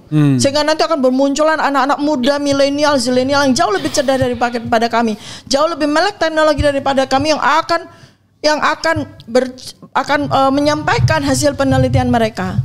Jadi nggak ada artinya membungkam Roy, membungkam Rismond, membungkam Tifa. Nggak ada artinya. Karena kami, ya para ilmuwan itu tidak bisa dibungkam secara fisik. Karena kami lebih daripada fisik. Suara kami itu menembus tembok. Suara kami menembus tembok. Kami nggak dikasih laptop, nggak dikasih HP. Suara kami tetap bisa menembus tembok. Kenapa? Kebenaran yang keluar dari tembok itu. Jadi jangan pernah berpikir, walaupun di dunia, di negara yang nir hukum seperti ini, di mana hukum menjadi alat untuk memelihara kekuasaan itu akan menang terus, tidak bisa. Sejarah ribuan tahun sudah membuktikan kebenaran itu selalu menang. Dibungkam mau seperti apapun, kebenaran itu selalu menang, dan kezoliman itu selalu mendapatkan hukumannya di dunia, bukan cuma di akhirat. Ya, itu ingat itu baik-baik kepada semua orang yang sekarang ini menyalahgunakan kekuasaannya, menyalahgunakan hukum untuk membungkam kebenaran. Oke, Bro Al-Kathiri. Iya. Saya lebih tertarik kalau Bro bicara juga mengenai hal yang disampaikan oleh Dr. Tifa. Perjuangan tidak hanya hukum, tapi perjuangan non hukum itu barangkali juga menjadi penting. Iya. Karena advokasi itu, kalau perang tuh sudah harus perang semesta. Betul. Silakan. Ya memang banyak kelompok-kelompok masyarakat ya, bahkan NGO dan sebagainya, termasuk purnawirawan dan sebagainya, itu concern dengan masalah ini. Dan mereka bergerak tentang ini. Bahkan mereka akan mempertanyakan ke saya dengar ya kabar, mempertanyakan ke Kapolri dan sebagainya gitu loh. Kok terjadi carut marut seperti ini? Dan ini kan bukan 1-2 orang, tapi ini kan masalah bangsa Indonesia, ya kan? Makanya kalau kita perlu juga ya, yang penting buat saya sekarang ini, kita harus mengcounter yang namanya Khairul Anam itu. Khairul Anam itu kan tadinya di Komnas HAM. Yeah. Waktu kilometer 50 kan dia ngomong semua apa-apa yang dia mau persis seperti ini. Yeah. Masa dia bercerita tentang proses ini, polisi dan sebagainya. Dan itu kami tidak terlibat loh, kami sudah pulang itu. Yeah. Jadi mereka berdiskusi sendiri ini, berdiskusi ria ini, itu nggak ada kami. Tapi kan dia harus menceritakan. Dikatakan oleh pelapor waktu itu Pendumas mengatakan demikian. Nggak disampaikan sama dia. Jadi seolah-olah semuanya itu proses polisi aja. Saya tanya, dia ini sebagai Kompolnas, apa humasnya polisi ini saya bertanya. Gitu loh. Ini kan bukannya Kompolnas dari dulu begitu fungsinya. Lah Kompolnas itu kan dalam kasus Sambo, dalam kasus KM50. Ya, artinya kan Kompolnas itu kan didirikan, dipercaya bahkan itu dengan uang rakyat, dengan APBN, itu untuk mengontrol kepolisian. Ya, tapi bukan mengagumi. Ingat nggak dulu Benny Mamoto dalam kasus KM50? Lah, ya, belum apa-apa udah membenarkan aja dia. Lah itulah masalahnya Bang. Cuma masalahnya gini, ada sesuatu keanehan ya kemarin. Yang saya bilang Perkap, saya kan ada Perkap nomor 10 udah. Ya. Itu mereka bilang ada Perkaba katanya lawyernya sana. Perkaba itu peraturan Barreskrim. Iya kan? Wow, seolah-olah memberi kesan bahwa saya itu tidak terupdate gitu loh. Iya. Saya bilang bacakan. Di stop sama ketua, bacakan isinya. Perkaba itu SOP. Iya. SOP dari SOP dari kayak. Dan itu bukan nggak bisa setingkat Perkaba nggak bisa bikin. Lah apalagi Perkab di atasnya kan. Iya. Kan bertentangan dan Perkab itu masih ada. Dan yang menarik pada saat saya mau bicara tentang Perkab, baru bicara terus dikatakan, wah kami sudah tahu Perkab nggak usah dibacakan. Kan aneh. Itu bukan substansi. Ya saya agak protes. Ini substansi. Ini yang saya mau bicarakan ini substansi. Saya keberatan kalau saya tidak boleh membicarakan ini. Tapi tetap dilarang. Bukan, saya bilang kami sudah tahu masalahnya. Enggak, akhirnya tetap tidak dibacakan. Saya bacakan. Oh, dibacakan. Oh ya harus dong. Iya. Pasal berapa yang dibacakan itu? Anda kayaknya nggak kenal Al-Kathiri ya? Baru kenal sekarang. Baru kenal sekarang. Ini. Saya ngerti nggak? Iya. Ya kan, saya nggak bisa dibelokkan. Saya ini kalau seandainya sama mau dengan mobil tronton yang nggak power steering, berat untuk dibelokin gitu. Saya bukan nyombong ya, cuma ini cerita aja. Satu hal lagi, saya bilang kalau Anda mengatakan Anda mengetahui, ya kan, lah bagaimana? Apakah tamu-tamu ini juga mengetahui isi Perkap itu? Saya itu perlu nyampaikan ke mereka. Ini mereka ada DPR, ada Komnas HAM dan sebagainya. Ya, kayaknya dugaan saya, jangan sampai Al-Kathiri bicara Perkap. Karena selama ini kan sudah saya gaungkan. Coba ditayangkan Perkap itu, ya kan? Nanti saya. Anda Ngerti. Saya mungkin Saya bacakan perkapnya ya, biar Al-Kathiri tidak tanya terus ya kan. Pasal 10 Perkap nomor 10 tahun 2019. Ya. Itu 2009. 9. 1. Tata cara permintaan pemeriksaan laboratoris kriminalistik barang bukti adalah sebagai berikut. A. Kepala Kesatuan Kewilayahan atau Kepala Pimpinan Instansi mengajukan permintaan pemeriksaan laboratoris kriminalistik barang bukti secara tertulis kepada Kalapor Polri ya, dengan menjelaskan maksud dan tujuan pemeriksaan. B. Permintaan tertulis sebagaimana dimaksud pada ayat 1 huruf A wajib dilengkapi persyaratan formal dan teknis. Tolong digarisbawahi wajib gitu. Ya, wajib. Formal dan teknis sesuai dengan jenis pemeriksaan. Langsung ayat 2. Silakan. Apabila terdapat kekurangan persyaratan sebagaimana dimaksud pada ayat 1 huruf B, Kalapor ya, Kepala Laboratorium Forensik Polri meminta kekurangan persyaratan tersebut secara tertulis kepada Kepala Kesatuan Kewilayahan atau Kepala Pimpinan Instansi yang mengajukan permintaan pemeriksaan untuk dipenuhi dalam batas waktu 14 hari kerja. Mungkin dalam hal ini harus permintaan dilengkapi 14 hari. Ya, permintaan dari Ditipidum mungkin ya, atau dari Bareskrim mungkin ya. Bukan dari laboratorium. Enggak, maksudnya permintaan ke laboratorium itu dari Bareskrim ke iya, biasanya penyidik ya. Iya. Penyidik meminta meminta ke Lab Force ya kan. Nah, Lab Force ini ada batas. Persyaratan itu harus dilengkapi, persyaratan formil maupun teknis. Kalau tidak, dalam 14 hari mereka harus respon balik. Dikembalikan harus balik. Jadi kayak apa ya, P21, P18 itu. Itu dua kali 14 Setelah hari. 2 kali permintaan kekurangan persyaratan sebagaimana dimaksud pada ayat 2 tidak dapat dipenuhi, Lab 4 Polri akan mengembalikan berkas pemeriksaan barang bukti tanpa memberikan hasil pemeriksaan. Ya, berarti betapa pentingnya persyaratan itu kan. Ya, permintaan pemeriksaan dapat diajukan kembali dengan permintaan baru setelah memenuhi persyaratan sebagaimana dimaksud pada ayat 1 huruf B. Pasal berapa lagi, Bro? Pasal 80. Pasal 80. Kan kemarin dulu saya 84 itu kan produk cetak. Ya. Saya kembalikan ke dokumen aja ya. Tapi dua-duanya sama. Pasal 80. Pemeriksaan barang bukti dokumen sebagaimana dimaksud pada dalam pasal 79 wajib memenuhi persyaratan formal sebagai berikut. Wajib lagi kan? Wah iya. Iya. Wajib ini berarti pakai wudhu ini ya. Iya. Permintaan tertulis dari Kepala Kesatuan Kewilayahan atau Kepala Pimpinan Instansi. Iya. Laporan polisi. Itu syaratnya. Iya.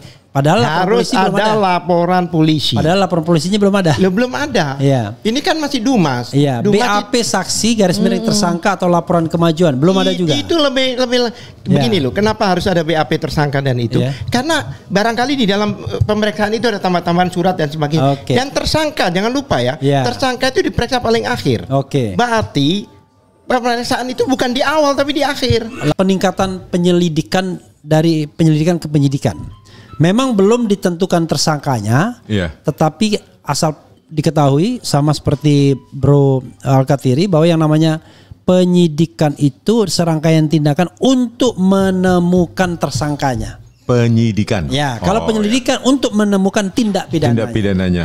Nah, jadi tindak pidananya sudah ditemukan, entah ditemukan di mana, di got, di jalan, di apa kan? Enggak jelas. Enggak jelas.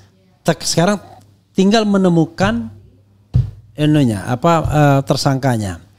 Tadi Bro Al-Kathiri dan kedua bro ini mau jalan, ya kan? Siapa duluan yang mau ngomong? Tapi ini join Zoom meeting kok katanya.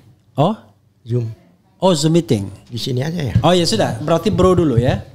Jadi Bro Rismond, silakan Anda komentari apa pendapat Anda mengenai bahwa kasus Anda di Polda Metro Jaya.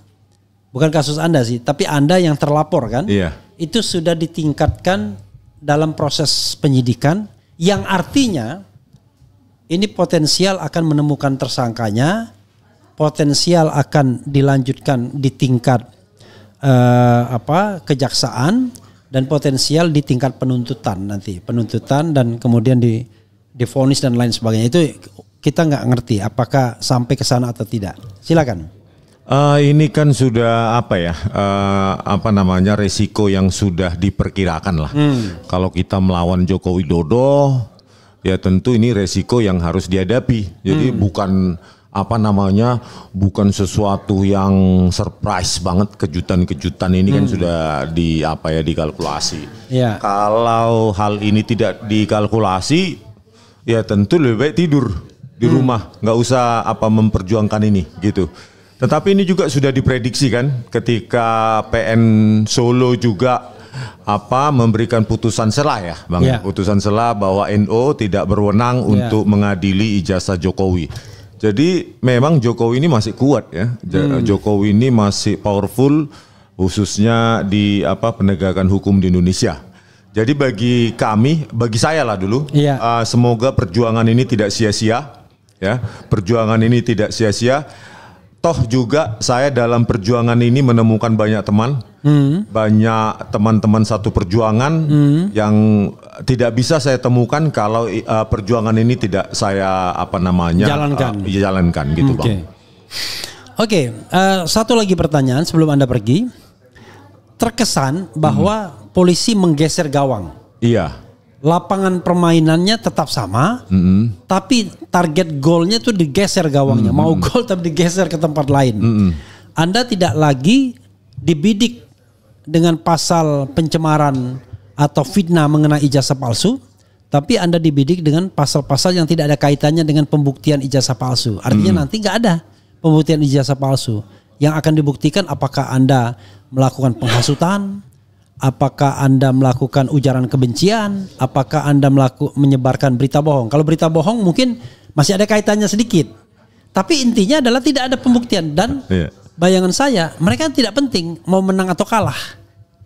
Yang paling penting adalah ini ada delay dulu soal ijazah palsu yang sudah mulai di pinggir jurang ini. Apa pendapat Anda?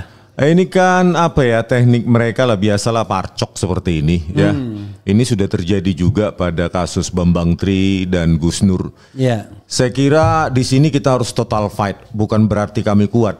Tetapi kami menemukan energi dari rekan-rekan seperjuangan bahwa kami tidak sendiri gitu loh. Kasus Jessica Wongso saja, saya sebagai ahli terus meneriakkan rekayasa barang bukti digital oleh Tito Karnavian, Krisnamurti dan Muhammad Nur Al-Azhar saja saya sendiri lonely dan saya berani bersuara siap untuk dipenjarakan. Apalagi ini sekarang banyak sekali rakyat mendukung. Silakan aja polisi kalau memang mau melawan kehendak rakyat.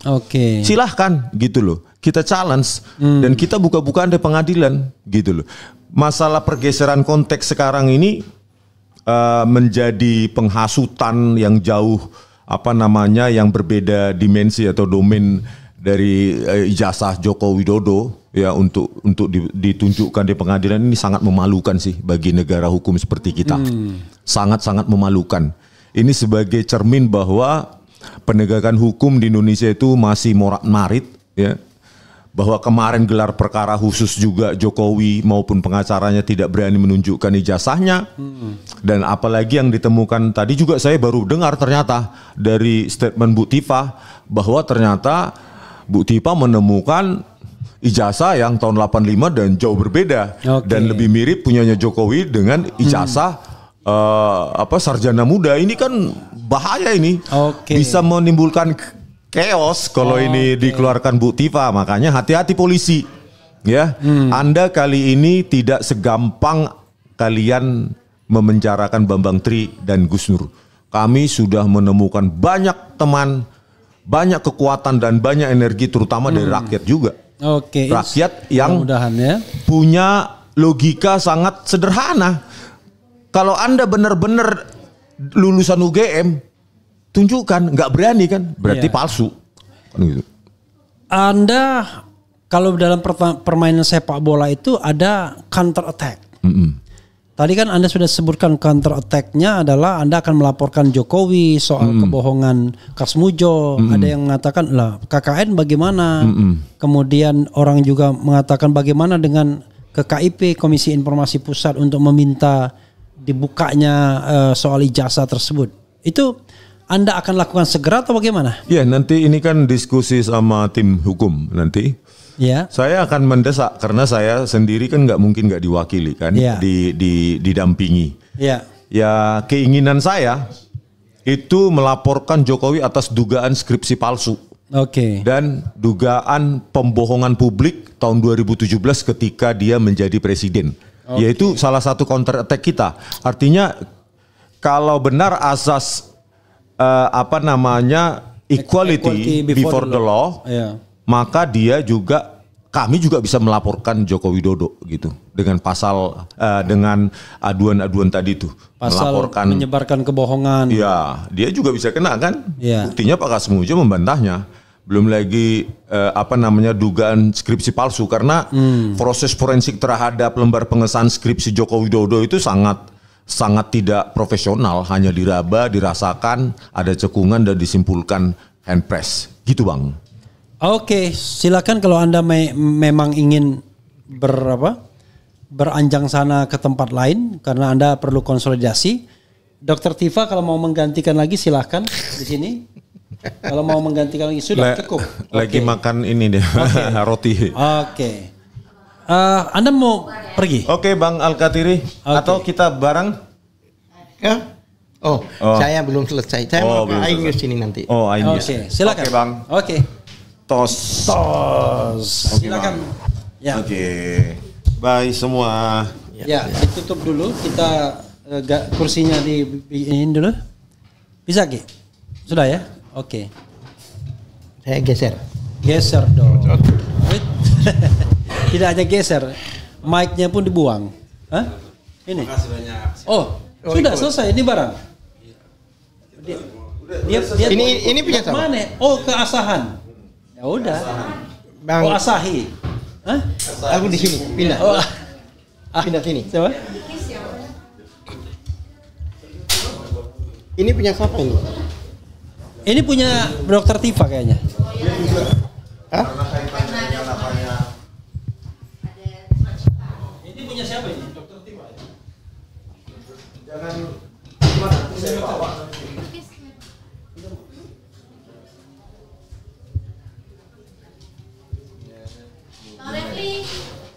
Oke. Bye. Reski, bye-bye. Oke. Terima kasih ya. Yuk, kita lanjutkan ya. Bye semua. Oke. Sudah, belum? Ya, Pak. Saya zoom di sini nanti ya. Hah? Oh, nggak santai. Mau sampai jam 2. Paling bagus tuh di sebelah, nggak diganggu. Kan pakai ada laptopnya. Oh enggak, pakai HP. Terlalu kecil. Aku pinjam laptop di situ. Laptop boleh, tapi laptop itu jelek gambarnya. Gambarnya jelek. Ya, saudara sekalian, kita lanjutkan ya.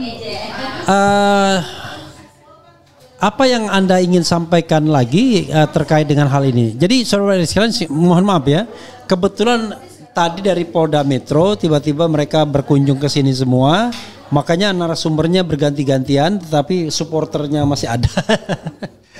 Dan kemudian di tengah jalan ternyata ada berita yang mengatakan bahwa ditingkatkan ke proses penyidikan, yang artinya akan mencari dan menemukan tersangkanya, karena itu proses memang begitu stepnya. Dan kemudian kita tahu bahwa ya begitulah, kadang-kadang walaupun unlogical, tetapi terjadi. It happens to Bambang Tri dan Gus Nur. Silakan. Ya, saya tadi bicara tentang Perkap kalau nggak salah. Ya, Perkap. Ya, jadi Perkap itu kan dibacakan tadi. Ya. Ya kan? Sorry. Kita lanjutkan soal Perkapnya ya. Ya, itu saya bacakan lagi ya Perkapnya. yang langsung ke pasal 80-nya aja. Iya, Persyaratan 80. langsung. Nah, 80 ya, pasal 80, sorry tadi karena ada maghrib ya. Pemeriksaan barang bukti dokumen sebagaimana dimaksud dalam pasal 79 wajib memenuhi persyaratan formal sebagai berikut. Wajib ya. A. Permintaan tertulis dari Kepala Kesatuan Kewilayahan atau Kepala _ Pimpinan Instansi. B. Laporan polisi. C. BAP saksi _ tersangka atau laporan kemajuan. D. BA pengambilan, penyitaan dan pembungkusan barang bukti. Dan C. Otentikasi dokumen pembanding. Iya. Oke. Pemeriksaan ayat 2-nya ya. Perlu masih relevan ini? Enggak, di situ aja cukup udah. Oke. Jadi begini, Sebenarnya pemeriksaan laboratorium. Tapi ada ini. Apa itu? Pemeriksaan barang bukti dokumen sebagaimana dimaksud dalam pasal 79 wajib memenuhi persyaratan teknis sebagai berikut. Dokumen bukti yang dikirimkan adalah dokumen asli, bukan merupakan tindasan karbon, fax atau fotokopi. Silakan. Ya, jadi begini, saya ini berbicara hubungan dengan gelar kemarin, itu saya sampaikan bahwa pemeriksaan laboratorium yang dilakukan Mabes Polri ini itu adalah melanggar prosedur, melanggar ketentuan yang ada. Karena syaratnya itu wajib, diantaranya ada laporan. Ya. Sedangkan ini posisi lagi dumas, masih dumas. Belum ada laporan polisi. Bukan embrio lagi, bahkan belum ada janin di sini gitu. Ya. Kalau orang-orang anak kecil, anak bayi itu belum ada janin itu, ya kan? Lah. Kalau dikatakan di situ salah satu syaratnya harus ada laporan, berarti apa kesimpulannya? Berarti pemeriksaan laboratorium itu harus dalam taraf penyidikan. Ya kan, laporan itu kan adanya penyidikan. Pasti sebelum laporan ada sprindik kan? Ya kan? Ya, laporan itu. Dan laporan itu kan ada nomor laporannya, ada tindak pidananya, ada peristiwa pidananya dan sebagainya. Yang di Barreskrim itu kan seandainya itu sampai ke laporan itu kan pemalsuan surat. 263, 264, 266, ya kan? Pemalsuan surat. Sedangkan di Barreskrim, di Polda beda. Jadi nggak bisa ini digunakan hasilnya untuk ini. Ya itu satu. Kedua, yang menarik ada BAP, berita acara pemeriksaan saksi dan tersangka di situ. Coba dibacakan tersangka. Lah tersangka itu di mana? Tersangka itu di akhir memang begitu. Biasanya laboratorium itu di akhir. Proses penyidikan pasti. Makanya itu asli dan tidak itu urusan pengadilan. Makanya masuk di dalam 184 yaitu alat bukti, diantaranya apa? Alat bukti surat. Dan seharusnya di situ masuknya. Yaitu untuk apa? Untuk dibicarakan atau diperdebatkan di pengadilan. Itu ya kan? Nah, kemudian yang saya tekankan yang C kalau nggak salah itu ada berita acara penyitaan. Itu yang saya sorot yang penyitaannya ini. Karena ini berhubungan dengan kalau memang ada berita acara penyitaan, kenapa diambil sebelum diumumkan kemarin? Nggak boleh. Dan penyitaan itu kalau kita lihat KUHP pasal 1.16 kalau bisa dibacakan di situ, barangkali sambil saya bicara, ya kan? Jadi yang namanya penyitaan itu tidak ada, dumas disita itu tidak ada. Mana ada orang baru dumas terus disita? Ya kan? Ya. Teruskan. Saya sambil buka ini. Iya. Nah, itu semua itu sebenarnya proses daripada laboratorium itu. Oke, saya bacakan ya. Pasal 1.16. KUHP ya, Undang-Undang nomor 1, Undang-Undang nomor 8 tahun 1981. Penyitaan adalah serangkaian tindakan penyidik untuk mengambil alih dan atau menyimpan di bawah penguasaannya benda bergerak atau tidak bergerak, berwujud atau tidak berwujud untuk kepentingan pembuktian dalam penyidikan, penuntutan dan peradilan. Iya, kan jelaskan. Siapa itu coba? Serangkaian yang dilakukan oleh penyelidik apa penyidik di situ? Penyidik. Nah, kalau penyidik berarti apa? Penyidikan. Proses penyidikan. Iya, itu kan sudah dilanggar KUHP. Iya. Itu proses penyidikan dan itu proses yang dilanjutkan dari dalam proses apa? Penyelidikan ini penuntutan. Iya. Ya kan? Tidak ada dumas di situ. Iya. Nah, kemudian katanya lawyernya Jokowi di dalam loh, ini kan masalahnya kan ini kan belum penyidikan. Jadi syarat ini tidak diperlakukan. Lah terus aturan apa yang dipakai? Ini kan bukan aturan penyidikan, penyelidikan, bukan, ini aturan pemeriksaan. Iya. Gitu loh. Apalagi katanya ya Pak kan itu ada namanya Perkaba. Iya. Perkaba itu adalah peraturan Barreskrim itu. Iya, kepala Barreskrim. Iya, dia sebutkan kalau nggak salah nomor 1 tahun 2002 dan saya hafal itu. Saya mau jawab itu enggak boleh. Ya sudah selesai katanya itu. Perkaba itu SOP. Iya. Bukan persyaratan. Enggak supaya tahu karena itu dibicarakan dalam gelar. Ini kenapa sama si siapa itu orang Kompolnas tidak disebutkan?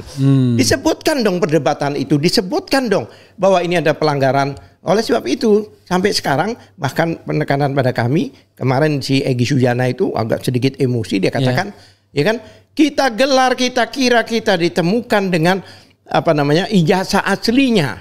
Ternyata tidak. Untuk apa kita gelar katanya? Kalau seperti ini, gelar ini nothing dia bilang. Itu kan emosi banget beliau itu, nothing. Kan kayak kita gelar perkara, bahkan pada waktu diumumkan dikatakan bahwa kenapa gelar perkara khusus ini diadakan, karena sudah menjadi isu nasional. Diakui, ya kan? Nah, apa salahnya sih dihadirkan kembali ijazahnya untuk kita lihat bersama-sama? Dan itu bukan barang yang sulit sebenarnya. Iya, kalau ada kemauan. Jadi ini gelar, tapi seperti dialog di TV-TV biasa, TV swasta kemarin gitu. Dialog teriak-teriak, ada diam, ada ini, ada seperti itu. Malah lebih keren di TV. Lebih keren di TV. Ada crossfire-nya sedikit. Iya. Nah, setelah kita balik baru diadakan katanya penelitian lebih lanjut. Katanya Khairul Anam itu dia bilang, saya bilang Khairul Anam saya kenal sejak kilometer 50. Ya kan? Coba dia lihat. Jadi apapun juga yang dikatakan polisi digongin sama dia. Dan dari dulu memang orang. Lah sekarang di Kompolnas ya. Bareskrim Kompolnas memang begitu kan. Sekarang dia di Kompolnas, ya kan? Yeah. Ini persis seperti jadi sudah prosedur, sudah ini, sudah. Saya tanya sama dia bagaimana? Apakah Perkap dilanggar ini sesuai prosedur atau tidak? Ya kan? Belum saya keluarkan undang-undang pasal 10 undang-undang perlindungan saksi dan korban. Itu jelas kan? Jika ada laporan maka tidak boleh dilaporkan balik, tapi dilakukan. Ini sebenarnya undang-undang dilanggar, Perkap, bahkan undang-undang dasar sendiri pasal 28F itu dilanggar. Yeah. Kemudian undang-undang keterbukaan itu, ya kan, dilanggar juga. Keterbukaan itu jelas pasal 2 dan pasal bisa dibacakan barangkali. Pasal berapa? Undang-undang nomor 14 tahun 2008. Ya, pasal 2. Pasal 2 ya. Ya, benar. Pasal 10. Pasal 1 dulu. Oh, pasal 1. Bukan undang-undang 14 ya. Undang-undang 14 2008. Tahun 2008. Ini tentang keterbukaan publik. Tentang keterbukaan informasi publik. Iya. Pasal 1 ayat 3 dulu. Pasal 1 ayat 3. Poin 3. Pasal 1 poin 3. Iya. Badan publik adalah lembaga eksekutif, legislatif, yudikatif, dan badan lain yang fungsi dan tugas pokoknya berkaitan dengan penyelenggaraan negara yang sebagian atau seluruh dananya bersumber dari APBN dan atau APBD atau organisasi non pemerintah sepanjang sebagian atau seluruh dananya bersumber dari APBN dan atau APBD dan belanja daerah, sumbangan masyarakat dan atau luar negeri. Silakan. Iya. Pertanyaan saya, UGM itu terima dana nggak dari APBN? Oh ya udah pasti itu udah pasti. KPU terima publik. Dana nggak dari ya, udah dia? Pasti, udah pasti. Kita masuk sekarang ke pasal 2. Pasal 2 udah pasti badan publik dia. Setiap informasi publik oke sebentar.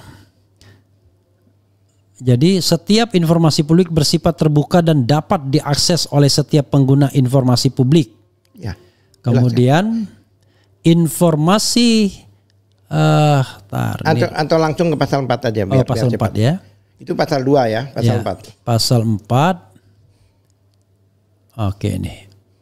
Setiap orang berhak memperoleh informasi publik sesuai dengan ketentuan undang-undang ini. Setiap orang berhak melihat dan mengetahui informasi publik, menghadiri pertemuan publik yang terbuka untuk umum untuk memperoleh informasi publik, mendapatkan salinan informasi publik melalui permohonan sesuai dengan undang-undang ini dan atau penyebarluasan informasi publik sesuai dengan peraturan perundang-undangan. Setiap pemohon informasi publik berhak mengajukan permintaan informasi publik disertai alasan permintaan tersebut. Sampai di sini. Oke. Iya kan? Iya. Iya kan? Lah, sekarang publik itu minta ke UGM. Iya. Dengan UGM tidak memberikan, tidak fair, tidak. Karena apa? Saya katakan bahwa data pribadi jika digunakan untuk menjadi atau persyaratan sebagai pejabat publik sudah menjadi data publik. Yang mana terbuka. Semua orang bisa mengakses. Sekarang UGM yang melanggar undang-undang, KPU melanggar undang-undang, melanggar undang-undang dasar. Ya kan? Ini dibenarkan. Maka kami sebagai publik yang berhak untuk mengetahui itu, kenapa Egy Sujana sebagai TPUI dia ingin tahu? Karena kliennya itu dihukum hanya gara-gara tidak dibukanya ijazah yang diduga yang mereka katakan asli itu. Iya kan? Jadi bukan tiba-tiba kan, kenapa sih kok? Kenapa gimana? Gara-gara tidak dibukanya ijazah itu, tidak terbukanya ijazah itu, maka 2 orang warga negara dihukum 6 tahun. Itu ada hubungannya. Katanya Jokowi didolimi. Lah pertanyaan saya, siapa sekarang? Jokowi atau rakyat? Mau masuk penjara jelas itu rakyat yang masuk penjara. Siapa yang benar didolimi? Nah, itulah artinya supaya warga negara Indonesia ini tahu bahwa kita sebagai warga negara ini berhak untuk, saya pernah katakan di sini, jangankan ijazah, kalau orang sudah sebagai pejabat publik, hartanya itu loh harus dideklar. Iya. Ijazah cuma selembar nih harta, ada tanah, ada ini, ada rumah, ada aset, ada saham, itu harus dideklar dan orang berhak mengetahui. Kalau tidak ada masalah dia nggak akan keberatan, kan begitu. Oke bro, kita harus sholat dulu ya, wrap up dan barangkali closing statement. Silakan. Tapi wrap up dan closing statement di Era Channel itu bisa 2 jam sendiri. Silakan. Sebentar aja. Oke. Jadi begini, apalagi sekarang ditingkatkan katanya dari penyelidikan ke penyidikan. Oke, dia penyelidikan. Ya kan. Sebenarnya seharusnya dihentikan, bukan malah dilanjutkan. Lah kalau kayak gini seperti ini dengan agresif seperti ini, seperti zaman-zaman dulu seperti ini, sebenarnya DPR ini harus bergerak, jangan diam aja gitu loh. Ya, tapi kan dalam sejarahnya yang mati 6 orang saja DPR diam aja. Lah ini kan kita masih menguji DPR baru ini loh. Berbuatlah sesuatu, do something gitu loh. Ini warga negara kita ini lagi tertekan. Warga negara kita ini lagi didolimi. Jangan tinggal diam. Panggil kita. Adili kita di Komisi 3 itu. Karena sudah nggak bisa gelar perkara sudah nggak bisa lagi. Dan kami waktu itu, kami sudah tidak bisa terima gelar perkara kemarin itu hasilnya. Karena apa? Karena ijazahnya tidak dihadirkan. Pernah nggak Bang Refli tahu kalau ada suatu penyampaian hasil laboratorium narkoba, cuma ditunjuki foto narkobanya, ini loh foto narkobanya. Atau penggunaan senjata api, ini loh foto senjata apinya, pernah nggak? Iya, biasanya langsung fisiknya. Apalagi kalau kita bayangkan, sekarang kalau orang kan medeni itu kan pedang, ya kan, pistol. Masa ijazah aja nggak mau ditunjukkan? Ijazah lah, iya kan, malah ditunjukkan fotokopi lungset lagi, bahasa Jawanya lungset, kusut, ya kan? Oleh sebab itu, ya kita ini kan negara hukum. Dari dulu kita bilang supremasi hukum adalah panglima dan sebagainya. Negara kita negara Pancasila dan sebagainya. Ya artinya ini apa ya?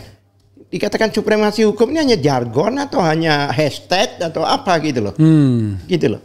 Saya pikir pejabat negara dalam ini Menteri Polhukam ya. Menteri juga harus sekarang karena polisi ini kan di bawah Polhukam juga kan. Ya kan? Artinya Polhukam ini juga harus menyikapi masalah ini, jangan tinggal diam. Oh bukan, polisi itu di bawah ini ya mungkin Polhukam, ya? Di bawah Polkam, kan ada Polkam sama. Ya artinya kan di bawah keseluruhan itu. Menko. Saya nggak tahu apakah di bawah Yusril ataukah di bawah. Ya apapun juga lah, Menko siapapun juga. Karena sekarang ini kan banyak ganti-gantian. Dulu kalau zaman saya dulu itu orang itu hafal nama menteri karena menterinya nggak diganti-ganti. Sekarang baru dia hafalin udah ganti, ya kan? Nah ini harus bersikap. Presiden juga harus apa istilahnya? Ya istilahnya menyetop lah, artinya ya minimal melihatlah apakah ini fair atau tidak. Tapi yang jelas itu Komisi 3 karena itu tugasnya gitu loh. Nah, sekarang ini kan rakyat lagi menjerit, rakyat lagi tertekan, ya kan? Apalagi Prabowo selama ini kan selalu menggaungkan sesuatu yang positif, perubahan-perubahan, dan memang bagus perubahan-perubahan, better and better lah. Tapi kalau penegakan hukum masih seperti ini, kan sayang karena nilai setitik rusak susu sebelanga itu kan istilahnya. Itu closing system. Oke, sobat era sekalian, kita harus akhiri ya perbincangan dari pukul 15.00 ini terus cuman diselingi oleh sholat saja, tetapi ini kita akan akhiri dan tentu banyak hal-hal yang akan kita dapatkan demikian juga perkembangan ke depan dengan ditingkatkannya dari penyelidikan ke penyidikan. Mungkin satu sisi merasa jumawa, waduh berhasil gua, hebat gua sebagai lawyer karena sudah berhasil memprovokasi polisi gitu dalam tanda kutip. Tapi di sisi lain kita harus tanyakan pada nurani soal kebenaran. Ya, karena kebenaran itu nggak bisa dibohongi. Begitu saja saudara sekalian. Wassalamualaikum warahmatullahi wabarakatuh. Wow. Keren cadas. Tidak.